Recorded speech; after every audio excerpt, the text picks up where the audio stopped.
अस्सलाम वालेकुम रहमतुल्लाहि व बरकातुहू। चलिए जी, आज हम अगली वीडियो आपको दिखाते हैं। उसमें मैं आपको सादा टांका बनाना बताऊंगी और उसमें मैं आपको बताऊंगी कि ये जो कली है, गुलाब की कली कैसे बनाई जाती है, गुलाब की कली कैसे बनाई जाती है, उसकी आउटलाइन कैसे होगी। एंकर के धागे से बनाएंगे तो हम उसकी आउटलाइन कैसे बनाएंगे, और हम अगर ऊन के धागे से बना रहे हैं तो उस गुलाब की या गुलाब की कली की आउटलाइन कैसे लगेगी। ठीक है ना जी, तो चलिए शुरू करते हैं। ये कली बनी हुई आपको नज़र आ रही होगी, मैं इसको भी बनाती हूँ। पहले मैं कली को बनाऊँगी, फिर उसके बाद इसको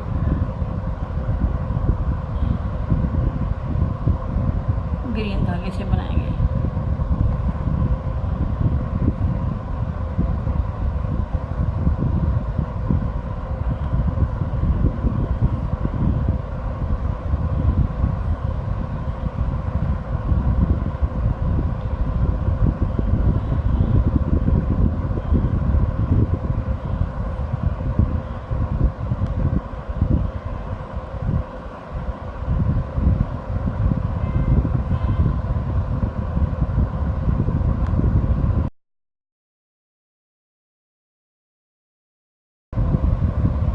देखें जी, ये कली तैयार हो गई है। मैं इस धागे को इधर निकाल के छोड़ देती हूँ।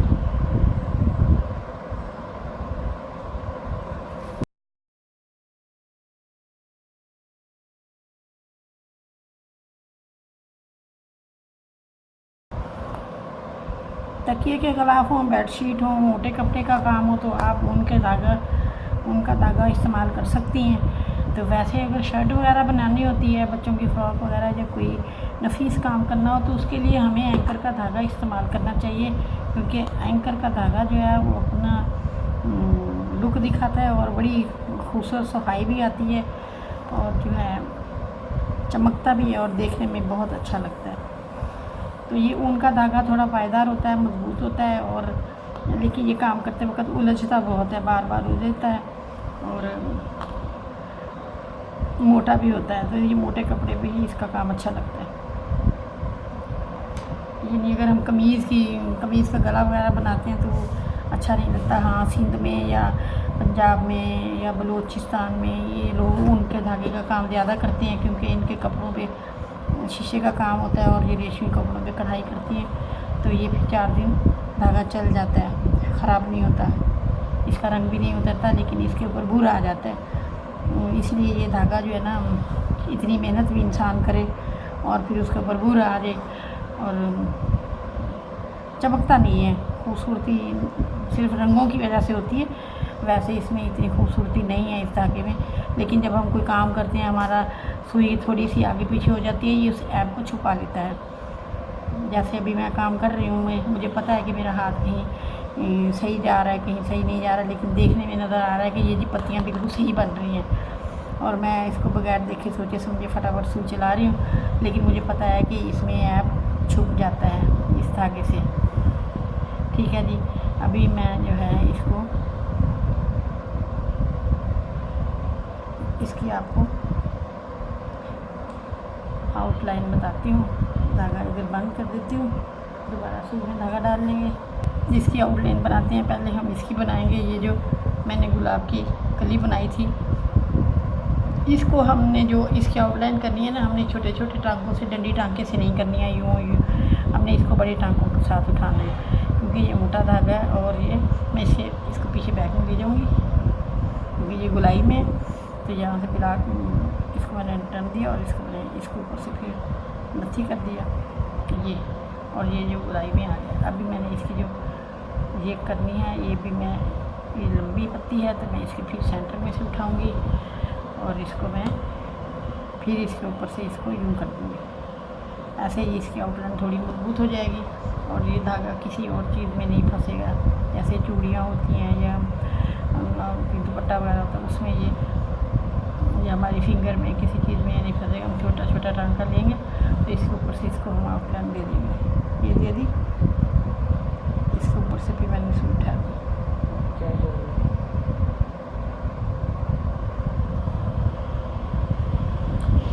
ये देखिए, इसको मैं एक ही दफ़ा से उठाऊंगी ये यहाँ से मैंने उठाया और इसके सेंटर से सुई निकाल ली और इसको सुई के पीछे से लेके गई और ये मैंने इसको अब इसके ऊपर से मैंने इसको बंद कर देना ताकि ये उखड़े ना। अभी ये देखें, ये पत्तियाँ बनाऊँगी तो आपको समझ आ जाएगी। ये देखिए, ये हैं पत्तियाँ। अब मैं हर पत्ती पर बनाऊँगी, आपको समझ आ जाएगी। ये देखिए,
ये देखिए, यहाँ से ये थोड़ा सा काला धागा इधर आया हुआ, मैं इसको उठा के पीछे से इसके ऊपर फिर मैं इसको लगा दूँगी। अब ये देखिए क्लियर होगी पत्ती। यानी पत्ती के स्टार्ट में मैं सुई निकाली और यहाँ से निकालूंगी उस सेंटर में, इसको मैं इसके ऊपर ले जाके इसको बंद करूँगी। ऐसे बंद होगी। ये है मोटे जो कपड़े की कढ़ाई और मोटे उनके धागे से होती है ना, उसकी आउटलाइन हम ऐसे करते हैं। अगर हम नफीस काम कर रहे हैं तो फिर उसकी हम जो आउटलाइन करते हैं डंडी टांके से करते हैं, क्योंकि वो बारीक होता है तो फिर डंडी टांके की आउटलाइन होती है। मैं आपको दिखाऊंगी वो भी कि वो कैसे करते हैं, लेकिन अभी आप आगे देखें।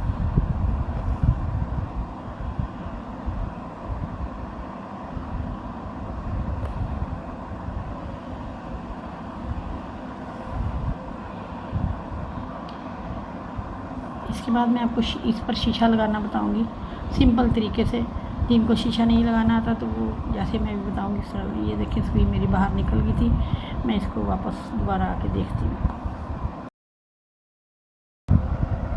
ये जल्दी होने वाला काम है। आप चाहें तो ये जो इसका अंदर का हिस्सा है आप इसे मोती लगा लें या आप इसको ऐसे टांके से भर लें। ठीक है, मैं आर्जी तौर पे इसको ब्लैक कलर से भर रही हूँ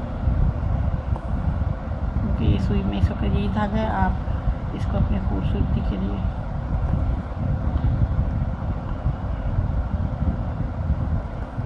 कोई भी कलर लगा सकते हैं। अभी मैं आपको शीशा बनाना बताती हूँ। शीशा बनाना बताती हूँ और शीशा लगाना बताती हूँ कि शीशा को हम कैसे लगाएंगे। मेरे पास ये एक शीशे को लगाने के लिए एक फ्रेम है, ये बाज़ार से मिलता है। ठीक है ना, रिंग बोलते हैं इसको, शीशा लगाने वाला रिंग। तो ये मैंने यहाँ गठान लगा दी थी एक छोटी सी, तो ये गठान का धागा नज़र आ रहा है। मैं इसको काट के और छोटा कर लूँगी ताकि नज़र ना आए। ये मैंने इसके अंदर से निकाला और इसको मैंने ऐसे कर दिया। अब हमने इसको क्या करना है, जैसे काय टांका नहीं बनाते उसी तरह हमने इसको हमने ऐसे करते जाना है। ठीक है,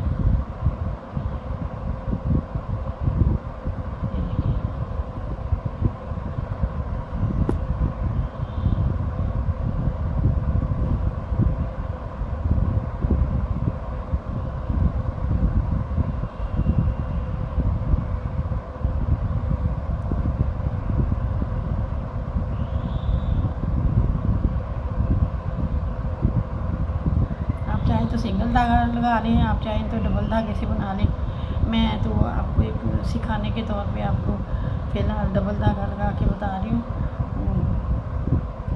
उससे ज़रा ना जल्दी ये रिंग भर जाता है।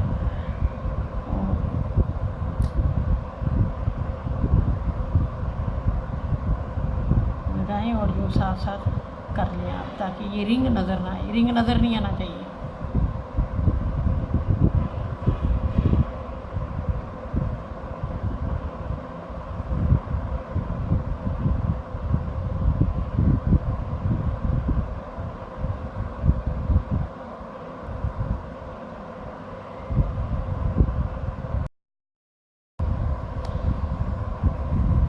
ये देखिए ये पूरा लग गया, ये पूरा रिंग के ऊपर लग गया। अब हम इस शीशा लगाते हैं। जब आप बाज़ार से रिंग लें तो दुकानदार से बोलें कि शीशे के हिसाब का रिंग दें, जैसे शीशा होगा उसी हिसाब से रिंग होगा, ठीक है ना। तो ये देखें, ये अभी मैं इसको लगाती हूँ, आपको पहले बताती हूँ कि ये यहाँ मैंने लगाना है इसको, ठीक है।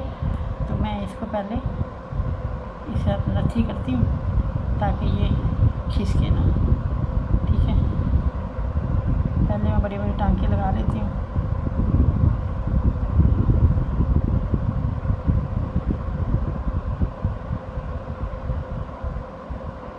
अब मैं इसके अंदर शीशा रखती हूँ।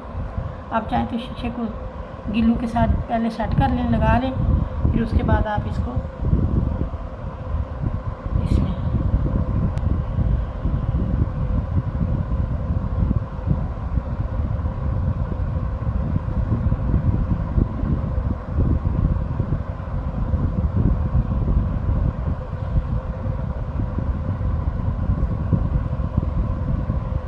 जब मैं इसको लगा लूँगी तो फिर मैं इसके साइडों पे बाद में दोबारा से टांके लगा के इसको मजबूत कर दूँगी।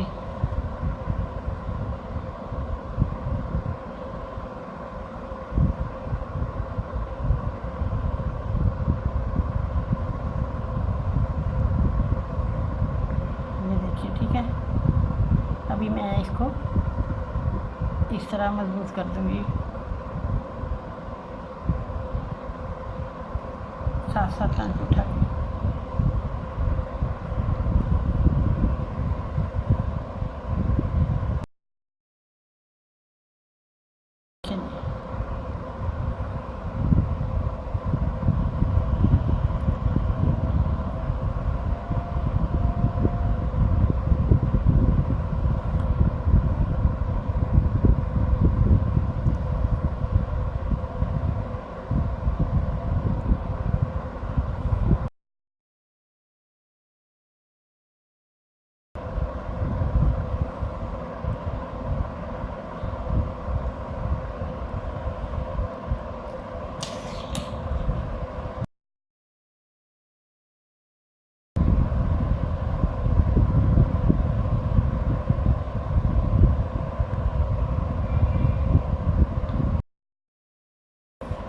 ये आर से टांका भी बनता है और ये सुई से भी बन जाता है, जंजीर टांका बोलते हैं इसको।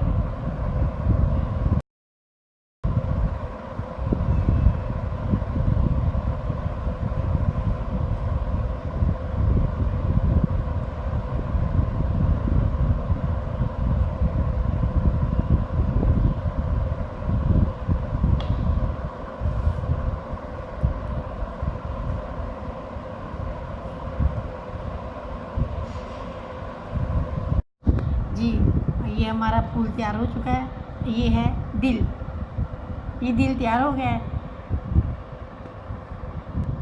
बहुत शुक्रिया, मिलूँगी अगली वीडियो के साथ। आप प्लीज़ मेरे चैनल को सब्सक्राइब करें, कर लिया है तो इसको लाइक ज़रूर कर दिया करें। बहुत शुक्रिया। इंशाल्लाह जो मेरी हस्ती है, जो मैं जितना कुछ जानती हूँ, जो मेरे पास हो सकेगा, मैं इंशाल्लाह आपको मुंतकिल करती रहूँगी। बहुत शुक्रिया। अल्लाह हाफिज़।